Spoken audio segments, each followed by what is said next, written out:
예, 강한 반등이 나오고 있는 시장인데요. 말씀드린 것처럼 고민이 싹 해결된 건 아니죠. 새로운 떨어질 때도 고민, 반등 올 때도 고민인데요. 오늘 시황에서는 유진투자증권 이승우 리서치 센터장님 모셨습니다. 어서 오십시오. 네, 안녕하세요. 네. 예. 센터장이시면서 반도체의 최고 또 분석가이시기 때문에요. 그 얘기를 아마 많이 하게 될 것 같은데 주제 한번 보고 가겠습니다.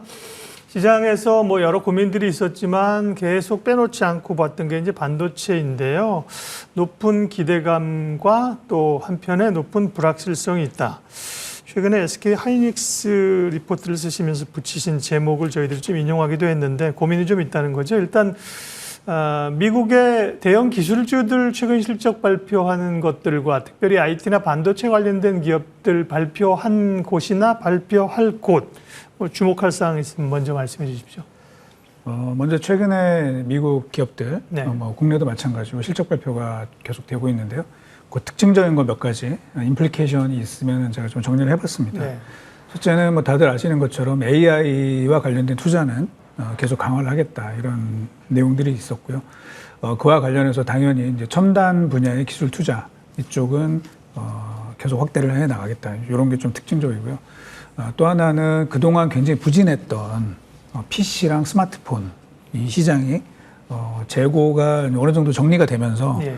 어떤 반등의 초석을 마련했다 이렇게 볼 수 있습니다. 인텔이 실적 발표를 하고 나서 주가가 많이 올랐는데 네. CPU 재고가 이제 상당히 많이 줄어들었다 이런 얘기를 했고 오늘 새벽에 퀄컴도 실적 발표를 했는데 예. 시장의 예상치를 좀 상회를 했고 특히 가이던스도 예상을 좀 넘어섰습니다. 그동안 지긋지긋하게 시장을 괴롭혀왔던 스마트폰 재고도 어느 정도 이제 마무리 국면 아닌가 좀 볼 수 있습니다. 반면에 이제 또 다른 측면으로는 그동안 오히려 좋았던 아날로그나 자동차 반도체 분야 이쪽은 주가가 지금 많이 빠지고 있습니다. ST 마이크로나 인피니온, 르네사스, 그다음에 온세미 이런 회사들이 주가 많이 빠지고 있는데요. 요거는 이제 반대로 그동안 워낙 부족해서 주문이 많이 몰렸고 그런 와중에 자동차 판매가 더 강하지 않는다면 재고 부담이 좀 생길 가능성이 있다라는 걸 좀 시사하는 것이 아닌가 좀 생각을 합니다. 네, AMD도 실적 괜찮았던 것 같고요. 결국은 이제 지금 반도체 업종 가운데서는 핵심적으로 주목하는 게 이제 엔비디아 아닙니까? 이제 엔비디아는 실적 발표 일정이 좀 남았는데요. 미국이 중국에 대한 반도체 규제를 엔비디아가 지금 팔고 있는 고사양이 아닌 쪽까지 확대한다고 하면서 이게 부담인데요. 실제로 이제 엔비디아는 이걸 어떻게 뚫고 나갈까요? 엔비디아에 미치는 영향, 또 이 문제가 국내 반도체 기업에 미치는 영향은요? 네. 당연히 이제 엔비디아로서는 굉장히 부담이 되는 네. 부분입니다. 매출의 일정 부분이 어쨌든 떨어져 나가는 거니까요. 그렇습니다. 예, 예. 엔비디아가 이번 분기 실적이 이제 컨센서스로 잡히는 걸 보면은 매출액이 한 160억 달러 정도가 되거든요. 연간으로 치면은 예상 한 600억 달러 정도가 될 것 같은데 지난해 같은 경우에 이제 중국 쪽 매출액이 한 50억 달러 정도 내외인 것 같아요. 그러니까 한 10% 전후가 아닐까 이렇게 추정이 되고 있는데 그 정도가 일단 영향권 안에 들어왔죠. 지금 우리 박사님 말씀하신 것처럼 그동안에는 그 중국에 판매하는 제품에 허들이 있었는데 이제 이번에는 그걸 없앴습니다. 그러다 보니까 이게 엔비디아가 어떻게 돌파할지에 대해서 지금 관심이 많은 상황이고요. 특히 엔비디아가 인공지능 분야에 이제 선두권에 있는 업체이기 때문에 일정 부분은 사실은 이 반도체 분야에서는 조금 부정적인 부분이 있을 수는 있겠다. 네. 다만 엔비디아 이외에 그러면 중국에도 사실은 이제 관련된 GPU나 인공지능 칩을 만드는 업체들이 있거든요. 그런 업체들이 일부는 좀 메이크업을 할 것이고 그런 쪽으로는 또 마찬가지로 국내 업체들이 만드는 고성능 D램 이런 것들은 판매가 어느 정도는 유지가 될 것으로 저희는 판단하고 있습니다. 네. 삼성전자, SK 하이닉스 실적 이제 국내 실적 얘기로 넘어가겠습니다. 삼성전자하고 SK 하이닉스까지 실적 발표를 했는데요. 네. 관련해서 세부적으로 좀 여쭐 게 있는데 전반적인 그 실적 평가는 어떻게 하세요? 실적이 좋은 건 아니죠. 예. 여전히 삼성전자는 되게 적자가 낮고 하이닉스도 D램은 흑자 전환했지만 네. 여전히 적자를 보고 있는 상황이기 때문에 좋지는 않습니다만 그 바닥은 좀 지난 걸로 보고 있습니다. 그러니까 저희가 매출액 기준으로 보면은 사실 메모리 반도체의 실적 바닥은 지난 1분기였다고 저희는 보고 있고요. 그리고 재고 상황으로 보면 이제 2분기 후반 정도가 피크를 지나서 이제 줄어드는 상황이었을 것이고, 가격 측면으로 보면은 이제 3분기 중에, 그러니까 8월 말 정도가 현물 가격의 바닥이었습니다. 그래서 여러 가지 관점으로 보더라도 반도체 반도체의 그 사이클은 바닥을 지나서 이제 올라가는 상황이 될 것 같고요. 이런 부분에서 이제 아까 PC랑 스마트폰의 재고가 줄어들었습니다. 재고가 줄어들게 되면은 기본적으로 또 이제 주문이 좀 증가하는 경향이 나타나거든요. 그런데 여기서 중요한 거는 국내 삼성이나 SK하이닉스나 당분간은 이제 감산 기조를 계속 유지를 하겠다고 했습니다. 그러면 재고는 굉장히 빠르게 줄어들 것 같고요. 그러면 관련해서 가격은 더 상승할 것이고, 뭐 4분기 또 내년도 1분기, 2분기까지 계속해서 사이클이 올라가는 이런 국면으로 진행이 될 것으로 저희는 판단하고 있습니다. 네. 삼성전자가 이제 적자라고 말씀하신 건 이제 반도체 부분을 얘기합니다. 통틀면 2조 4천억 흑자이고요. 반도체 부분의 적자 규모가 여전히 조금 전에 화면에 보여드렸습니다만, 근데 알고 있었던 건데 돌아 나오면서 결국 반도체 부분, 하이닉스는 뭐 반도체가 거의니까 적자인데, 그러면 삼성전자의 반도체 부분, SK 하이닉스가 과연 적자 규모를 얼마나 줄이고 흑자로 돌아설 수 있는, 당초에도 원래 한 4분기쯤에는 흑자 전환을 기대하고 있었던 거 아닌가요? 4분기에 가능할까요? 4분기는 좀 제가 볼 때는 쉽진 않고요. 원래 이제 기존에 국내 애널리스트들이 대부분 전망했던 거는 내년도 2분기 이후로 보고 있었습니다. 내년 2분기 이후요. 네. 그런데 하이닉스는 일단 D램에서 흑자 전환을 했고요. 네. 그리고 이제 빠르게 보면은 뭐 내년도 1분기 정도쯤에는 반도체가 흑자가 가능하지 않을까 이렇게 보고 있고요. 삼성도 마찬가지입니다. 삼성이 지금 사실은 이제 D램에서 하이닉스가 흑자 전환을 했는데 삼성은 아직은 적자이거든요. 예. 굉장히 좀 충격적인 일이죠. 하이닉스가 아무래도 HBM 효과가 좀 있었던 거 아닐까요? 뭐 그런 부분도 있고, 예. 그거를 빼더라도 네네. DDR5 전체적으로 보더라도 하이닉스가 삼성보다 조금 더 잘하는 부분이 있었던 것 같아요. 그런데 어쨌든 삼성도 하이닉스보다는 약간 늦지만 4분기에는 D램이 흑자 전환을 하게 될 것이고, 반도체 전체적으로도 내년도 1분기 때는 흑자로 돌아서지 않을까 그렇게 전망을 하고 있습니다. 네. 삼성전자 계신 분들은 뭐 자존심이 엄청 내부적으로 뭐 퇴근 못 하시겠는데요. 비상 그 말은 이제 사실은 인공지능, 그다음에 엔비디아, HBM이 이렇게 빨리 시장에서 부각될 줄을 잘 예측할 최고 전문가들도 예측 못했다는 측면도 있고요. 그러다 보니까 삼성전자가 실적 발표하면서 설명회하면서 HBM 쪽의 캐파를 지금보다 2.5배 늘리겠다, 주도권을 잡겠다는 것인데, SK 하이닉스하고의 내년에 주도권 경쟁이 아주 치열하겠네요. 예, 그렇게 보고 네네. 있고요. 뭐 삼성이 조금 그 비싼 부분이 있죠. HBM3는 지금까지는 뭐 경쟁이 아니라 하이닉스가 거의 100% 시장을 점유를 했었기 때문에 좀 쫓아가는 부분이고요. 삼성이 좀 늦었습니다. 그래서 HBM3 같은 경우에는 SK 하이닉스에 비해서 한 1년 정도 지금 그 매출액이 늦게 발생을 하고 있는데, 시장의 또 다른 관심은 이제 그 다음 버전인 HBM3E가 될 텐데요. 요거는 제가 그 뭐 두 회사 다 얘기를 해보면은 대략적으로 한 4개월에서 5개월 정도로 격차가 좀 좁혀질 것 같고요. 내년도가 되면 이제 지금 삼성이 이야기한 것처럼 대대적으로 이 증설을 하고, 또 그냥 뭐 무작정 증설을 하는 것은 아니고요. 이게 고객사들과의 어떻게 보면 얼라이먼트가 다 현재 맺어져 있는 상황입니다. 그래서 상당 부분 좀 쫓아가게 될 것 같고, 내년도에도 삼성과 하이닉스가, 물론 이제 하이닉스가 조금 더 우위에 있다고 보고는 있지만 그 HBM 시장을 양분하는 이런 형태로 진행이 될 것 같습니다. HBM 쪽에 공급을 늘리겠다는 거 말고도 삼성전자가 이번에 이제 컨퍼런스 콜 하면서, 그 전에 이제 뭐 업체들하고 제품을 넣어서 퀄리티 테스트를 하네, 뭐 받네, 아니네, 이게 설랑설레가 있었는데, 컨퍼런스 콜 할 때 보니까 뭐 그 부분을 뭐 이제 제품 뭐라 그러죠? 납품까지는 아니더라도 뭐 관계를 했다는 쪽으로 언급을 했던데 보니까. 네.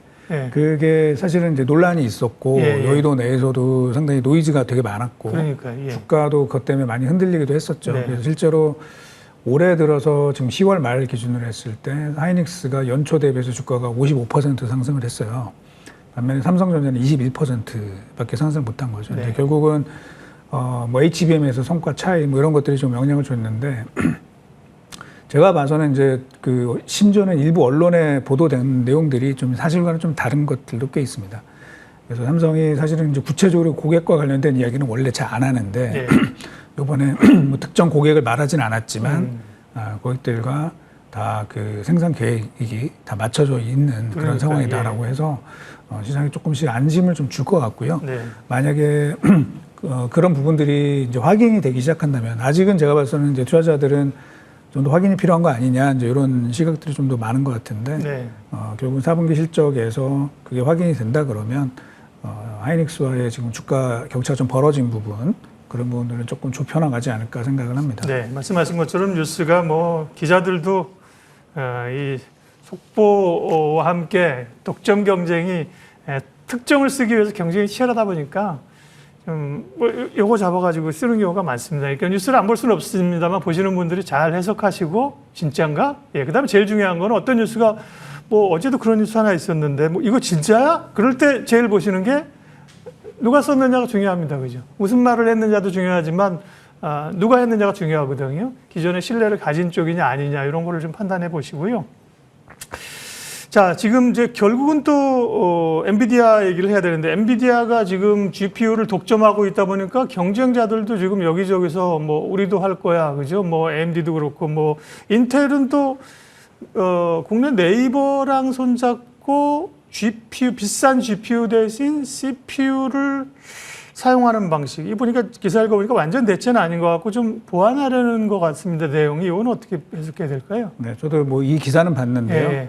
사실은 요거와 관련해가지고 또 해석이 좀 분분한 것 같아요. 예. 그래서 기사 제목을 보면은 정말 이제 인텔이 엔비디아를 대체하는 것이냐 예. 이렇게 되는데 그것까지는 아닌 것 같아요. 네, 지금 예. 박사님 그 예. 해설하신 게 어느 정도 맞습니다. 예. 그래서 이게 대체는 아니고 예. 일부 뭐 GPU가 뭐 만능은 아니니까요. 네. 예, 그걸 좀 보완하는 분야로 조금 일종의 솔루션을 마련했다 이런 정도로 그냥 해석을 하시면 될 것 같습니다. 네. 근데 이제 인텔이 네이버랑 손잡고 이제 뭘 했다는 게 뭐 우리 입장에서는 좀 주목이 되는 거고요. 기존에 뭐 제가 기사 읽어보는 것도 예를 들면 GPU를 100개 쓸 거 100개도 안 쓰고 일정 부분을 쓰고 나머지는 CPU로 해서 성능을 높이고 뭐 이런 기사였던 것 같습니다. 어쨌든 엔비디아를 저격하기 위한 거기 돈 된다며 하려는 게 업체들이 많잖아요. 그럼 이제 그런 앞으로의 GPU 시장에서의 경쟁은 어떻게 보시는지. 그다음에 어쨌든 그들이 경쟁할수록 국내 반도체 업체들에게는 좋은 거 아닌가요? 맞습니다. 네. 예, 그 어느 산업이든 간에 한 명의 뭐 압도적인 그 고객이 있는 것보다는 네. 또 고객이 많아지는 게 유리하죠. 근데 어제 AMD 실적 발표에서도 그 MI300이라고 하는 AMD의 그 신제품 GPU 이거에 네. 대한 내년도 뭐 판매 목표 이런 것들을 제시를 했는데 상당히 큰 폭으로 좀 증가를 합니다. 그리고 뭐 다들 엔비디아의 GPU가 너무 비싸다는 건 잘 알고 계시고 그러다 보니까 이제 여러 업체들이 뭐 자체 개발에도 일부 나설 것이고 물론 당분간은 엔비디아가 주도를 하겠죠. 그런데 어느 정도 좀 시간이 지나게 되면은 되게 많은 업체들이 GPU 또는 액셀러레이터 칩들을 계속 만들게 될 것이고요. 관련해서 중요한 거는 그 메모리에서 생길 수 있는 이제 바틀렉, 병목 현상을 어떻게 해서 해결하느냐가 이제 되게 중요하고 그래서 HBM이 이제 중요한 솔루션이 될 것 같고요.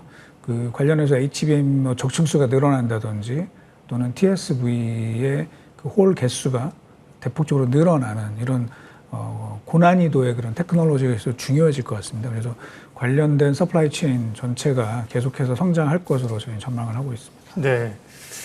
이승우 센터장이랑 반도체 얘기를 쭉 얘기했는데 결론을 지어야죠. 이제 활용 점정을 그래서 어떻게 해야 될까를 얘기 들어야 되는데 반도체는 뭐 시장에서 계속 흔들릴 때도 이제 반도체 얘기는 꽤 많이 했는데 근데 제목에도 이제 기대감과 함께 불확실성도 공존한다고 말씀하셨기 때문에 또 최근 저술에서 보면 반도체주 보려면 뭐 루이비통 실적도 봐야 된다 이런 얘기도 하셨는데 반도체에 대한 시각을 연말 내년 보면서 또 반도체 종합반도체 업체 소부장 있잖아요. 네. 어떻게 전략을 가지고 가야 돼요? 사실 뭐 그게 딱 나눠서 저희가 보긴 되게 어려워요. 예, 그런데 뭐 저희는 그 당연히 반도체 대형주는 포트폴리오에 당연히 가져가야 된다고 예. 생각을 하고 있고요.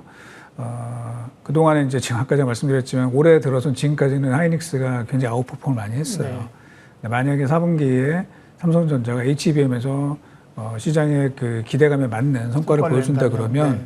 그 격차를 상당히 좁힐 수 있다. 그래서 삼성전자에 대해서 이제 실망들 많이 했죠. 사실 일반 투자자들도 그렇고 애널리스트들도 그렇고 굉장히 많이 실망을 했는데 과연 이제 그걸 좁힐 수 있는지 그게 좀 중요할 것 같고 저는 뭐 내심 좀 기대를 좀 하고 있습니다. 그래서 삼성전자도 연말에서 내년 초까지 걸치면서 그동안의 주가 부진을 좀 만회를 해서 상승폭을 좀 키우지 않을까 좀 기대를 하고 있고요. 소부장과 관련해 가지고도 전반적인 소부장이 다 좋다라고 현재 말씀드리긴 좀 어렵습니다. 예. 왜냐하면 투자가 여전히 강하진 않거든요.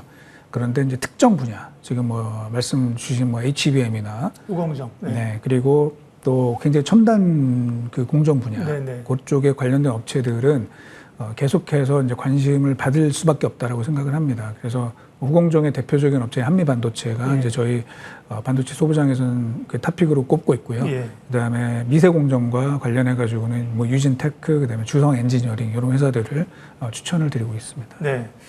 관심주까지 탑픽까지 정리를 해주셔서 감사합니다. 결국은 이제 반도체가 간다고 해서 다 가는 게 아닌 국면이 나타난다. 그러니까 그 중에서 네. 예, 되는 쪽, 제한적인 투자가 늘어나는 쪽에 집중을 해야 된다는 말씀을 해 주셨습니다. 예, 오늘 시황 해설은 반도체 산업과 함께 반도체 투자 전략 유진투자증권 이승우 리서치 센터장님과 함께했습니다. 오늘 와주셔서 고맙습니다. 네.